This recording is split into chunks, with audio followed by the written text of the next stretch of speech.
নববর্ষের দিন বাড়িতে এলো নতুন অতিথি। Hello everyone, welcome to my blog. আমার তরফ থেকে সকলকে জানাই নববর্ষের প্রীতি, শুভেচ্ছা ও অভিনন্দন। সকালবেলায় ঘুম থেকে উঠে দেখি যে তুলসী মন্দিরে মাটির ঘর ছিদ্র করে স্থাপন করা হয়েছে। বৈশাখ মাসের প্রথম দিন অর্থাৎ নববর্ষের দিন এইভাবেই প্রতিটি হিন্দু বাড়িতে তুলসী গাছের উপর মাটির ঘর ছিদ্র করে জল প্রদান করা হয়। এই জল প্রদান বৈশাখ মাসের সংক্রান্তি পর্যন্ত করা হয়। ধর্মীয় বিশ্বাস অনুযায়ী মনে করা হয় এই মাসে তুলসী দেবীকে জল নিবেদন করলে পুণ্য লাভ হয় এবং সংসারের মঙ্গল হয়। মাটির ঘরটা ছিদ্র করে দেওয়া হয় যাতে চুঁয়ে চুঁয়ে জল তুলসী দেবীর মাথায় পড়তেই থাকে। কাদের কাদের বাড়িতে এমন ঘর স্থাপন করার নিয়ম আছে কমেন্টে অবশ্যই জানিও। বাবা মৌরলা মাছগুলোকে বাঁশ পাতার সঙ্গে পেঁচিয়ে গরুগুলোকে খাইয়ে দিচ্ছে। নববর্ষের দিনে আমাদের এটাও একটা নিয়ম।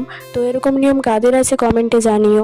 দুপুরে খাওয়া দাওয়া করে একটু ঘুমিয়েছিলাম। যেহেতু নববর্ষের দিনে হালখাতা থাকে তাই হালখাতার মিষ্টি আর ক্যালেন্ডার। আজকে আমার এই নর্মাল দিনটা তোমাদের কেমন লাগলো কমেন্টে জানিও।